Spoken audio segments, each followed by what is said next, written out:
өдрийн мэнд семинар 2 дугаар семинар 2 дугаар бүлэг. За, ОМ-ын хууль электрон хэлхээний өнөөдрийн хичээлийн агуулга нь бол ОМ-ын хууль электрон хэлхээний үндсэн элементүүд. За, яаж зурагддаг, ямар утга учиртай. За, хүчтэл үүсгүүрийн холболт. За, салбар зангилаа хүрээ, игэл хүрээ гэд нэгдүгээр бодлогыг тайлбарлана. За, Киркоффийн гүйдлийн хууль 2 дугаар бодлого, цоо зэрэгцээ хэлхий 3 дугаар бодлого.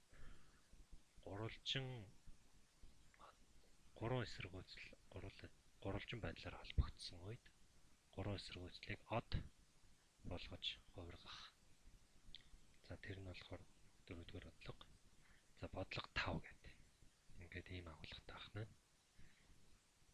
За, ОМ-ын хуулийг би яаж байгаа вэ гэхээр хин яаж нөлөөлдөг үү гэдгийг энэ зурган дээр харуулж байна. За, ОМ гэдэг бол амп гэдгийг хорж байна.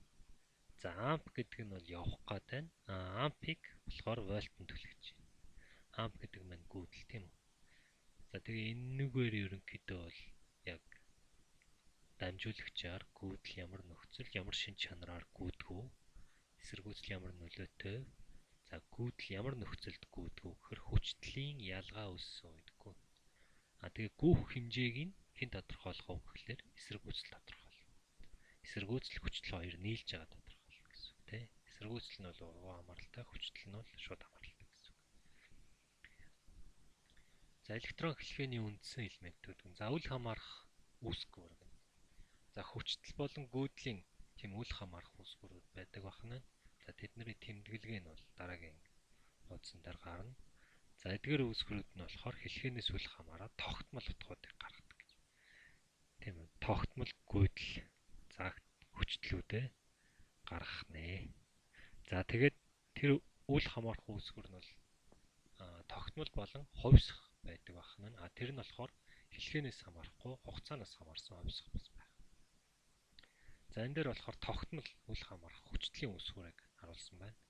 Гүйдэл 0 байхад хүчтэл нь V0 байна. Гүйдэл нь одоо энэ их хэмжээтэй байхад хүчтэл нь V0 байна. Өөрөөр хэлбэл гүйдлийн утгаас үл хамааран буюу энэ эсэргүүцлээс үл хамааран энд гарч ирж байгаа хүчтэл тогтмол байна л гэсэн үг. За, энэ дээр яг ижлэх вэ? Гүйдлийн утга ингээ гарч байна. За, энэ гүйдлийн утга нь хэлхээний дотоод шин чанараас үл хамааран буюу энэ цэг энэ хоёр бөөрөнхий цэгийн хооронд ямар хүчтэл унж байгаагаас үл хамааран гүйдлийн утга тогтмол байна. Хүчтлийн ялгуур 0 байхад гүйдлийн утга тогтмол, хүчтлийн ялгуур хангалттай их байхад гүйдлийн тогтмол хэвэндээ байна гэж. За, энэ болохоор идеалны тогтмол гүйдлийн үүсгэр. За, дээдлийн слайд болохоор мөн адил идеалны тогтмол хүчтлийн үүсгэр. Идеал гэдэг маань болохоор яг хийхийг зорьсон тэр санаа нь яг ямар байх ёстой вэ гэсэн тэр санаа. Амьдрал дээр бол эдгээр утгууд бол ямар нэгэн хэмжээгээр ихсэж багасч жоохон савлах. Тэр нь бол угаасаа тодорхой. За, энэ болохоор хамааралтай буюу удирдлагатай үүсгэр гэж байна. За, VS гэдэг нь болохоор тодорхой утгаас хамаарат хүчтэл нь өөрчлөгдөн гэсэн үг. IS гэдэг нь тодорхой утгаас хамаарат гүйдлийн утга нь пропорционал юм уу эсвэл ямар нэгэн байдлаар хамаарч өөрчлөгдөх. Гэхдээ тэр нь болохоор хамааралтай гэхээр хэлхээнээс хамаарна гэсэн үг. Хугацаанаас биш. За, энд хүчтлийн үүсгэрүүдийг цуваа холбосон байна. За, цуваа холбосон тохиолдолд энэ AB гэсэн хоёр цэгийн хооронд А цэг, Б цэгийн хооронд хүчтлийн энэ V1, V2, V3 гэсэн хүчтлийн үүсгэрийг AB хүчтэл болгож байна. За, тэгэхэд болохоор энэ маань болохоор V1 дээр нэмэх нь V2. Яагаад гэвэл энэ хоёр хүчтлийн А цэг рүү нэмэхтэйг холбогдсон байна. V1-ийг нэмэх нь А цэгтэй, V2-ыг нэмэх нь А цэгтэй. А цэг маань өөрөө нэмэхтэй бол А цэгтэй V3-ыг хасахтай холбогдсон учраас тэмдэг нь эсрэгээрээ буюу хасах V3 байх нэ. За, энийг ерөнхийдөө бодлого бодож байхдаа гарч авах хэрэгтэй гэсэн үг. Тогтмол үед ч тийм. Хувьсах үед бол бас л зүгээр л энэ VT гэж явж байна тийм үү. V1T, V2T, V3T гэж явж байна. Хугацаанаас марсан функцүүд гэл. За, салбар зангилаа хүрээ, игэл хүрээ гэж юу вэ? За, салбар гэдэг нь болохоор англиар branch гэсэн байгаа. Зангилаа гэдгийг нь болохоор node гэсэн байгаа. Хүрээ гэдэг нь болохоор loop гэсэн байгаа. За эгэл хүрээ гэдэг нь болохоор mesh гэсэн байгаа. Mesh гэсэн байгаа. За одоо тэгээ энэ дээр болохоор дандаа салбар харагдаж байна. Хоёр цэгийн хооронд тэгээ дунд нь ямар нэгэн зангилаа байхгүй тийм тохиолдол. За энэ болохоор хүчтлийн үсгэр байна. За энэ эсэргүүцэл байна. Батарей байна. За энэ болохоор амперметр эсэргүүцэл хоёрыг холбосон байгаа байдал. За энэ дээр болохоор зангилаа харагдаж байна. Зангилаа харагдаж. За энэ болохоор node гэдэг зангилааг нь англиар node гэж нэрлэж байгаа. Энэ болохоор дөрвөн эсэргүүцэл, дөрвөн одоо элементийн хоорондын зангилаа байна. За энэ болохоор 1 2 3 гэсэн юм гурван зангилаатай эхлэх байна. Батарей тэгээд гурван эсэргүүцлийг холбосон байна. За энэ болохоор гүйдлийн үүсгэр гурван эсэргүүцлийг хоёр зангилаагаар холбосон байна. За энэ болохоор хүчтлийн тогтмол үүсгэрийг 1 2 3 4 5 эсэргүүцэлтэй ахаад хүчтлийн ахаад нэг өөр тогтмол үүсгэртэй холбосон ийм байдалтай. За тэгээд энэ болохоор 1 2 3 4 зангилаа байна. R 2 R3 VS2-ыг болохоор supernode гэсэн. Supernode. Яагаад тэгж хэлж байгаа вэ? Энэ гурвалжин хэлхээ байна. Энэ гурвалжин хэлхийг буцаагаад од хэлхээ болгож байна. За энэ дээр болохоор одоо хүрээ буюу loop гэж гарч ирж байна. За 1 2 5 элементтэй 2 зангилаатай 3 салбартай тэгээд 2 хүрээтэй байх нь. 3 хүрээтэй тийм үү? 3 хүрээтэй. Loop 1, loop 2, loop 3 гэдэг ингээ 3 хүрээтэй. За энэ болохоор угаасаа 1 хүрээ байна. За энэ болохоор 3 хүрээ. Яг саяны 1-р зурагтай ажиллах. IS R1-ийн хооронд 1 loop. R1 R2-ийн хооронд 1 loop. За нийтд нь IS тэгээд R2-оор дамжаад ингээ явах нь бас ихаад 1 loop гэсэн. Ийм байх нэ. За энэ болохоор зүгээр энгийн хүрээ ах. Салбаруудаас үүссэн битгүү. За одоо харин эгэл хүрээ буюу mesh. Mesh гэдэг нь болохоор бусад хүрээг өөртөө агуулаагүй буюу нэгж хүрээ ах. Нэгж хүрээ, тий? Тэрийг нэг л гэдэг. За mesh 1, mesh 2, mesh 3, mesh 4 ийм байдлаар нэрлэгдэнэ. За энэ болохоор хэдэн зангилаа байна гэж? 4 зангилаа, 5 зангилаа, 6 зангилаа. За тоолъё 1 2 3 4 5 6. За хэдэн салбар байна? 1 2 3 4 5 6 7 8 9 салбар. За гэх мэтчлэн ингээд тоолж байна тийм үү. За энэ дээр болохоор бодлого байгаа. Томьёо байгаа. Энэ томьёо болохоор яах вэ гэхээр салбар, зангилаа, эгэл хүрээгээр эгэл хүрээ нь ямар хамааралтай байдгийг харуулсан байна. За B гэдэг нь салбар. За эдэн салбар байгааг тоолъё. 1 2 3 4 5. За энэ B бол 5-тай тэнцсэн юм байна. L гэхээр эгэл хүрээ гэж. За 1 2 3. Энэ хоёрыг агуулсан, энэ хоёрыг агуулсан, нийтд нь агуулсныг авахгүй. Тэдгээрүүд маань бол хүрээ. Эгэл хүрээ бол нэгж хүрээ. За N гэдэг маань зангилааны тоо. Тэгэхээр A, B, C гэсэн 3 зангилаатай. За тэгээ хасах нь 1. Тэгэхээр 6 дээр нь 3 дээр нэмэх нь 3 тэнцүү 6 хасах нь 1 тэнцүү 5 гэдэг энэ томьёо бол таарч байна тийм үү. За энэ бодлогыг болохоор за 2-ын 6 дугаар бодлого авах нь гэрийн даалгавар. Зурагт үзүүлснээр хэдэн салбар зангилаа байгааг ол гэж. Хэдэн салбар зангилаа байгаа вэ? Тэгэхээр ерөөсөө л энэ томьёогоор бодчихно гэсэн саяны дээр дурдсан том. За 1 2 3 4 5 6 7 8 зангилаа байна. Салбар нь хэд байх вэ? Тэ. Тэгээ ерөнхийдөө ингээд тоолж тавих уу, тоолохгүй тавих уу? Тэрийг бол та нар өөрсдөө шийдэх. За Киркоффийн гүйдлийн хууль гэж. Гүйдлийн хууль гэдэг маань юу гэсэн үг вэ гэхээр битүү хүрээгээр гүйх гүйдэл алдагддаггүй гэдэг нь Киркоффийн хууль юм аа л гэж. Тэгэхээр яах вэ гэхээр энэ хүрээ рүү орсон гүйдэл нь гарч ирж байгаа гүйдэл хоёр тэнцүү байх нэ. Ийшээгээ явж байгаа бол ийшээгээ буцаж ирж байгаа гүйдэл тэнцүү байх нэ. Тэгэхээр энэ зөвхөн гэрэл байх албагүй light bulb гэдэг маань гэрэл гэсэн. Энэ батарей. Энэ хоёрын хооронд өчнөө олон элементүүд гэж болно. Тэгээ энэ нэг хүрээ битүү хүрээ гэдэг бол энэ. За одоо энэ дээр ахаад Kirchhoff-ийн гүйдлийн хуулийн жишээ байна. За батарейнуудаа гэрэлнүүдэд зэрэгцээ холбогдсон байна. За энд болохоор нэг том цангалаа, энэ дахиад нэг цангалаа. Өөрөөр хэлбэл хоёр цангалаа. За тэгээд яах вэ гэхээр энэ I гэдэг гүйдэл I1, I2, I3 болоод салбарлаад тэгээ буцаад I болоод ирчихнэ гэсэн. Тэгэхээр яах вэ гэхээр I хасах I нэмэх нь I1, нэмэх нь I2, нэмэх нь I3 тэнцвэртэй. Өөрөөр хэлбэл орж байгаа болон гарч байгаа бүх гүйдэл хоорондоо тэнцвэр гэхээр орж байгаа гүйдэл нь энэ байна. Гарч байгаа гүйдлүүд нь I1, I2, I3. Тэгээд орлоо 3 болоод гарлаа. Тэгээ энэ хоёр бүгд гүйдлийн чиглэл нийжлэг. Тэгээ энийг тэнцвэг нөгөө талд гаргачих юм бол энэ дээдлийн том юм тийм үү. За бодлого 2. За энэ бас яг ижлэх байна. Зурагт үзүүлсэн хэлхээний I1 ба I2 гүйдлүүдийг ол гэж. За яг л Kirchhoff-ийн гүйдлийн хуулийг ашиглана. За энэ зангилаараа орж байгаа гүйдлүүд нь энэ зангилаанаас гарч байгаа гүйдлүүд нь тэнцүү. Тэгэхээр I1 дээр нэмэх нь I2 тэнцүү. Хасах 4 амперууд. 8 ампер, хасах 8 ампер дээр нэмэх нь 4 ампертай тэнцүү гэсэн. Энэ хоёрын нийлбэр бол хасах 4 ампертай тэнцүү. Тэгээд I1 нь хасах 8 ампер дээр нэмэх нь хасах 6 ампертай тэнцүү. Энэ зангилааны хувьд. Энэ зангилааны хувьд аваад үзэх юм бол 4 ампер нь I2 дээр нэмэх нь хасах 6 ампертай тэнцүү. Ингээд бичээд энийг ингээд зүгээр бодчих. За цуваа хэлхэ гэж юу вэ?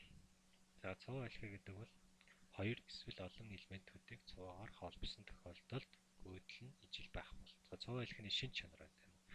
За энэ R1, R2, R3, R4 эднэрийн хооронд юу ч хийж болно. Конденсатор, оромог, диод гэдэг ингээд. Тэгээ хамгийн гол нь эднэр бол цуваа юм байна. Нэг шин чанар бол энэгээр гүйж байгаа гүйдэл бүгд тэнцүү. За ерөнхий эсэргүүцлийг яаж олох вэ гэхээр эсэргүүцлүүдийн нийлбэр авах. Тийм. За цуваа хэлэхээр энэ эсэргүүцлийн цуваа хэлхний тухай ярьж байна. Би сая бол ер нь үл цуваа хэлэхэд дан ганц эсэргүүцлээс бүрдэх албагүй гэлээ. Тэгээ энэ эсэргүүцлүүдийг олохдоо тухайн элемент бүрийнх нь эсэргүүцлүүдийг нь хооронд нь нэг ерөнхий эсэргүүцлүүд нь бол зөвхөн шууд арифметик нийлбэрээр олчих нэ. За цуваа хэлхэн дээр нэг энэ дээр нэг юм жишээ бодлого байна. За R1, R2, R3 гэдэг ийм хүчтэй өгсөн байна. За ерөнхий эсэргүүцлийг нь олох юм байна. За энэ эсэргүүцлүүд нь болохоор 1 Ом, 3 Ом, 4 Ом юм байна. Тэгэхээр нийлээд ерөнхий эсэргүүцлийн 3 нийлбэр 8 Ом. За гүйдлийг нь ол гэж 24 вольт юм байна. За тэгвэл шууд Ом явуулах бичээд бодчихно. Эсэргүүцэл бүр дээр унаж байгаа хүчтлийг ол гэн. За пропорционал барьцаагаар унана. Цуваа байгаа учраас эсэргүүцэл бүр дээр сарниж байгаа чадлыг ол гэж байна. Гүйж байгаа гүйдлийг олчж болно. Унж байгаа хүчлүүд нь явж байгаа л үржүүлээд олчихно. Үүсгэрийн чадлыг ол гэж. Өөрөөр хэлбэл энэ чинээс ямар гүйдэл гарч байгаа вэ? Энэ өөрөө ямар хүчтэй. За тэгээд чадлын томьёог олох. За энэ дээр болохоор 8 Ом гарсан байна. Нэгдүгээр бодлого. Хоёрдугаарх нь болохоор 24-ийг хуваах нь 8 буюу 3 ампер. Ерөнхийдөө бол 3 ампер гүйж байгаа юм байна. За V1-ийг хүчлийг олохын тулд яах вэ гэхээр 3 амперыг 1 омоор өржүүлээд 3 вольт. V2 хүчтэл нь болохоор 3 амперыг 3 омоор өржүүлээд 9 вольт. V3 болохоор 3 амперыг 4-өөр өржүүлээд 12 вольт. За ингээд тус бүр дээр унж байгаа хүчлүүдийг олцоод энэ дээр анхаарал харахад нөгөө нэг 24 вольт чинь энэ эсэргүүцлүүд дээр тийм ээ эсэргүүцлүүдийнх нь хэмжээнээс хамаарат пропорционалаар унтсан байгаа. Тэгээд нийлбэр нь болохоор буцаагаад 24 вольт. Өөрөөр хэлбэл энэ хүчтэл энэ бүх эсэргүүцлүүд дээр онохдоо хуваагдаж байна. Тэгээд чадлыг нь олоход бол одоо амархан тийм үү 3 амперыг 3 вольтоор өржүүлээд 3 амперыг 9 вольтоор өржүүлээд 3 амперыг 12 өржүүлээд тос бүрийнхэн чадал гараад ирнэ. Тос бүрийнхэн чадлаа тэгээ 3 амперыг 24-оор өржүүлэхэд нийт чадал чинь гараад ирнэ гэсэн үг. За ингэснээр бид нэр Д-г бодчихно, Е-г бодчихно гэсэн үг байна. За параллел хэлхээ гэдэг. Параллел хэлхээ гэдэг маань болохоор зэрэгцээ холбогдно. За энэ зурган дээр байгаа. Энэ дээр болохоор нэг шин чанар нь юу гэхээр бүх элемент дээр унжаага хүчтэл нь тэнцүү байна. Хүчтэл нь тэнцүү. За ерөнхий эсэргүүцлийг олохын тулд яах вэ гэхээр ургуунуудынх нь хэлбэр нь ерөнхий эсэргүүцлийнх нь уруутай тэнцүү байна. Тэгээ энийг за энэ томьёон жоохон ярьсан байна те. Нэгийг хуваах нь R1, нэгийг хуваах нь R2, нэгийг хуваах нь Rn шүү. За тэгээд ерөнхий эсэргүүцэл нь зөвхөн нэгийг хуваах нь ургуунуудынх нь хэлбэр нь байна. За тэгээд доорх нөхцөлтэй байна гэж саяны энэ хүчлүүд нь тэнцүү байна гэдэг. V1, V2, V3, V4 бүгд л тэнцүү. За энэ дээр ахаад өөр янз бүрийн параллел хэлхнүүд харагдаж байна. За A, B гэх эхний зургийг бол AB2 параллел гэж чадах уу? Юу гэж бодож байна? Чадах уу? Чадна. Яагаад гэвэл энэ цэг 2 нэг цэг гэсэн үг. Энэ цэг 2 нэг цэг зургатаал нэг цэгийг сунгаад зурцсан гэсэн үг. За энэ дээр бол A, B, C дэ бүгд зэрэгцээ. A, B, C бүгд зэрэгцээ. A, B, C бүгд зэрэгцээ. Энэ хоёр бол бүр ямар ч ялгаагүй л. За энэ дээр A, B, C бас яг энэ зураг бүгд ижлэх зүгээр хэлбэрийг өөрчлөөд зурцсан болохоос биш үзүүлж байгаа нөлөө нь л ижлэх гэсэн үг. За параллел хэлхээ. Дээр жишээ байна. За хүчтэл нь 24 вольт. За 1 ом, 3 ом, 4 омын ийм хэлхээ өгөгдсөн байна. За асуулт нь болохоор ерөнхий эсрэг үүслийг бол. За нөгөө ургуунуудынх нь хэлбэрийн ургуун ерөнхий эсрэг үүслийг. За нийт гүйдлийг бол. Ерөнхий эсрэг үүслийг олцсон бол ом явал эсрэг үүсэл бүр дээр дээрх гүйдлийг бол. За өмнө нь болохоор хүчтлийг олж ирсэн. Эсрэг үүсэл бүр дээр. Яагаад гэвэл 100 байсан учраас хүчлүүд нь ялгаатай. Энэ тохиолдолд зэрэгцээ байгаа учраас гүйдлүүд нь ялгаатай гэсэн үг. Тэгэхээр яаж яах вэ гэхээр их эсэргүүцэлтэй бол энүүгээр бага гүйдэлгүй гэсэн үг. Тэгэхээр энэ гол ингээ урсж гин гэж бод. Тэгээд их эсэргүүцэлтэй гэдэг чинь нарийнхан байна гэсэн үг. Бага эсэргүүцэлтэй гэвэл өргөн гэсэн үг. Тэгэхээр өргөн ховлоор тийм үү их ус урсна. Нарийнхан ховлоор бага ус урсна. Тэгэхээр бага гүйдэлгүй байна. Бас ингэж зөвхөн усны урсгал байдлаар төсөөлж тогтмол хүчтлийн үед бол төсөөлөхөд илүү хялбар. Яг гүйдэл хүчтэл гэж юу вэ? Хүчтэл гэдэг бол тэгэхээр юу төстэй байж болох вэ? Тэгэхээр өндөртэй төстэй байж. Хичнээн өндөр байх тусам төдийчнээ ус хүчтэй унана гэсэн. Тэр нь болохоор юу байх? Шатлан ч юм уу тийм. Эсвэл энерги ч юм. Тэрийг бол яг физик томьёогоор харьцуулж яаж тодорхойлж олж болно. За ер нь бол энэ хамгийн ихний нэг зураг дээр би буцаад очие. Хамгийн ихний зураг. Энэ. Яаж яах вэ гэхээр энд хүчтэл байна гэдэг нь өндөр байна гэсэн. За тэгээд ийшээ урсах гэсэн чинь садаа болоод байгаа зүйл тэр урсж байгаа хоолой жижигхэн байна уу бүдүүн байна уу гэдэг л асуудал. Тэгэхээр хоолойны диаметр гэдэг бол эсэргүүцэл юм аа. Гэхдээ уруу хамааралтай. Хоолойны диаметр бага байх тусам эсэргүүцэл их байна гэсэн үг. Тэгэхээр энэ өндрөөс урсах усны хэмжээ тэр нарийнхан хоолойны дагуу л урсдаг гэсэн үг тийм үү. За иймэрхүү байдлаар хүчтэл, гүйдэл, эсэргүүцлийг ерөнхийдөө өөрсдөө хялбараар ойлгож бодлого бодохдоо төсөөлж болно. Яг гүйдэл юу болоод байна, хүчтэл юу болоод байна сайн ойлгож чадахгүй бол ойлгох маш их төхөвтэй ийм ойлголт. Одоо юу гэдэг харьцуулсан ойлголт байна. За эсэргүүцэл бүр дээрх гүйдлүүдийг бол. За ингээ гүйдлүүд нь эсэргүүцлээс уруу хамааралтай байх нэ. За эсэргүүцэл бүр дээр сарниж байгаа чадлыг бол. За P тэнцүү V гүрчгэн хай байна. Үүсвэрийн ялгаруулж байгаа чадлыг бол. За тэгэхээр бүх чадлуудыг нэлмэд олох гарчиж болно. Эсвэл шууд ерөнхий гүйдлийг ерөнхий хүчлийг өсгөх. За параллел хэлхээнд дээр саяны бодлого байна. За R1-ийн уруу, R2-ийн уруу, R3-ийн уруу нь болохоор 1 нэмэх нь 1, 3-ны 1 нэмэх нь 4-ны 1. За ингээд 1 1583 он. За энэ Энэ болохоор ерөнхий эсэргүүцлийнх нь урвуу. Өөрөөр хэлбэл 0.01632 Ом байна.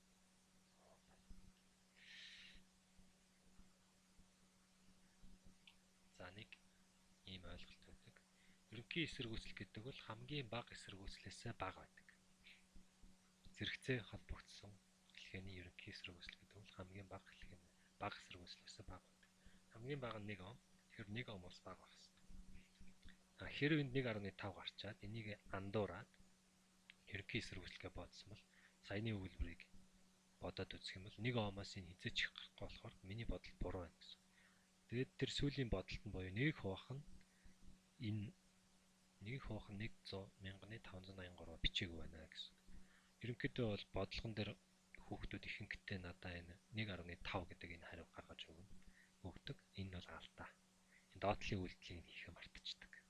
Томьёогоо бичихдээ 1-ийг хуваах нь ерөнхий эсэргүүцэл гэлгүй шууд ерөнхий эсэргүүцэл тэнцвүүгээ биччихдэг. Тэгээ энэ дээр ерөнхийдөө маш их алддаг. Энийг анхаарах хэрэгтэй. За гүйдэл тэнцвүү. За ерөнхий хүчлийг хуваах нь ерөнхий эсэргүүцэл гээд за 38 ойролцоогоор 38 ампер гараад ирж байна. За тэгээд 38 амперыг 24 үржүүлээ ерөнхий чадал гараад ирнэ. За 38 ампер.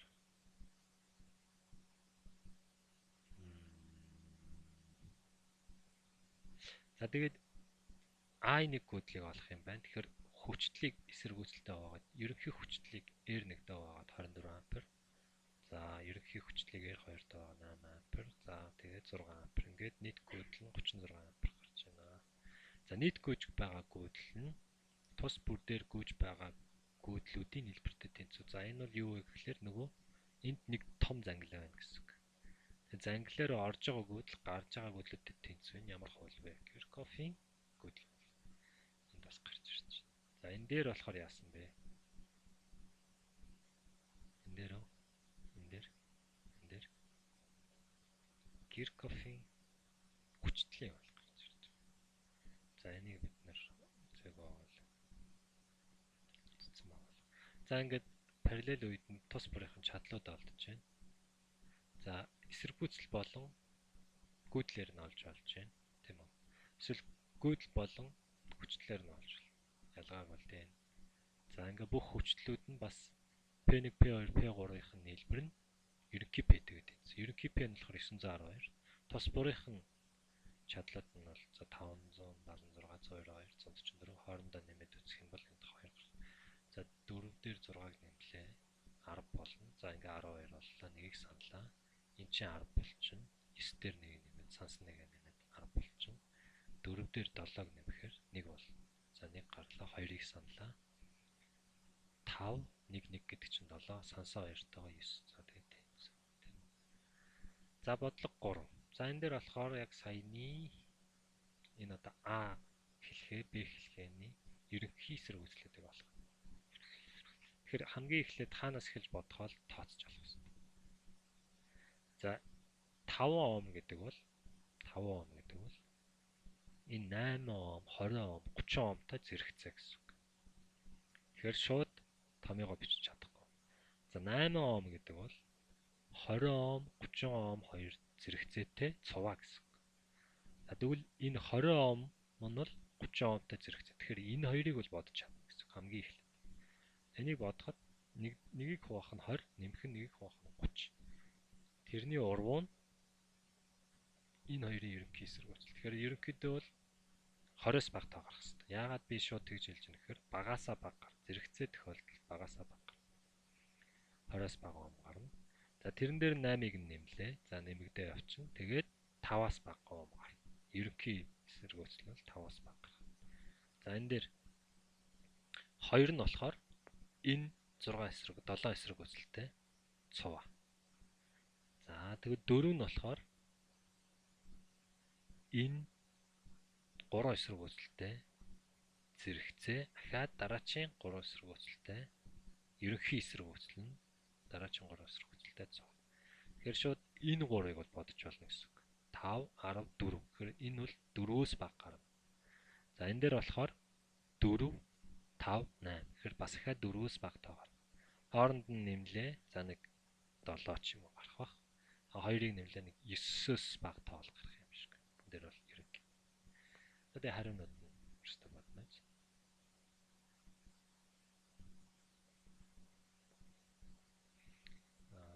Сая компьютер гарцаад ажиллаа. За энэ гурвалжин од болгох, одыг гурвалжин болгох хуургалт гэж. За од холболтон дээр болохоор R1, R2, R3 гэсэн ийм гурван эсрэг үзэл байна. Гурвалжин холболтон дээр болохоор A, B, C гэсэн ийм гурван холболт байна. За тэгээд энэ A, B, C гэсэн ийм зангилаа байна. За энэ зангилааны хувьд хамгийн гол нь яах вэ гэхээр ялгаагүй байх од холболт болон гурвалжин холболт болгож аль аль нь хөрвүүлж гурвалжин гад одыг гурвалжин. Тэр нь бол хамаагүй. Хамгийн гол нь A, B, C-ийн хувьд гурван зангилааны хувьд гурвалжин ч байна уу, зангилаач байна уу хэлхэнд үзүүлж байгаа нөлөөлөл нь ижлэхэн байх хэрэгтэй. За энийг л хэлээд байгаа. За тохирох эсэргүүцлүүдийг тооцож олно. За энэ тоолж олно гэж. Ингэх нь зарим нөхцөлд бодлогыг хэлбэршүүлдэг. За тэгэхээр гурвалжин энэ одоо A, R, RB, RC гэсэн хэлхийг бодох гэж чадахгүй бол R1, R2, R3 гээд гурвалжин хэлхээ олгоо бодчиход илүү хэлбэр байгаа гэд хувиргаад бодчихно гэсэн. За энэ дээр болохоор томьёон байна. За би энэ дээр нэг жижигхэн засвар хийдэг. Ахав гэхлээр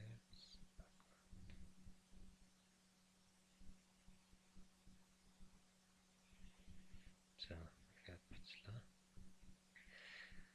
За саяны зураг энэ байна. За одыг гурвалжин болгохын тулд одоо A, RB, RC-г R1, R2, R3 болгох томьёон бол энэ байна. За гурвалжин код болгоё гэвэл R-аг R1, R2, R3-аар яаж илэрхийлэх вэ? RB-г яаж илэрхийлэх вэ? RC-г яаж илэрхийлэх вэ? Томьёон бол энэ. За энэний гаргалгаа бол номон дээр байгаа. За тэгээ энэ бодлогыг бол бодоход одоо гурвалжин код болгох гэхээр 2 дугаар багныг ашиглах юм байна. За энэ дээр болохоор потенциометр гэж юу вэ гэж. Потенцио 5 дугаар бодлого байна. Потенциометр буюу хувьсах эсэргүүцлийг зурагт үзүүлснээр хэлхэнд холбосон байна. За энэ RX-ийг хэлж байгаа. RX-ийг. За энэ потенциометр гэдэг маань юу гэсэн үг вэ? Хувьсна гэсэн. Эсэргүүцэл нь хувьсна гэсэн. За 100 Омын хувьсах эсэргүүцэл гэвэл 0-оос 100 Омын хооронд энэ эсэргүүцэл хувьсаж чадна гэсэн. 0-оос 100 Омын хооронд энэ эсэргүүцэл хувьсаж чадна гэсэн. Тэгээд тэр хувьсаж байгаа эсэргүүцлийн утга альнаас альны хооронд авах гэхээр энэ цэгээс энэ цэгийн хооронд. За энэ утгыг энд нь олбочих юм бол 0, хамгийн захт нь олбочих юм бол 100 Ом байна гэж зүгээр жишээ авч үзэж байгаа тийм. Жишээ авч үзэж байгаа. Энэ эсэргүүцлийн утгыг өөрчилснөөр AX гүйдлийн утга 1 ампераас 10 ампер хүртэл өөрчлөгддөг бол R-ийн утга хэд байх ёстой вэ? За шууд энийг болохоор бид нар болохоор X гэдээ үзчихэж болно. За тэгээд тэгштгэл өччихнө гэсэн үг тийм үү? X дангаараа 110 вольтыг хүчтлийг унгаах юм бол гэж.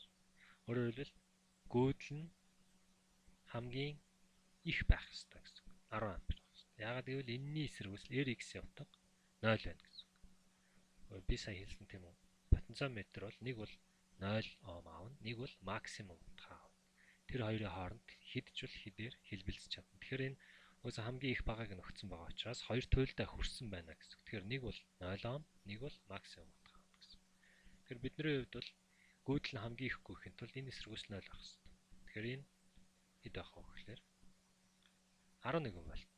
11 Ом байх нь энэ дээр.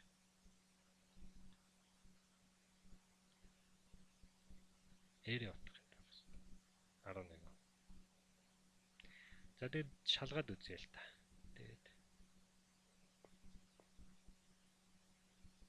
R-ийн утга гэхээсээ илүү RX-ийн утгыг асууж байгаа. RX-ийн утгыг л асуух хэрэгтэй байна л да. Энэ бодлогоны энэ дээр RX байх хэрэгтэй.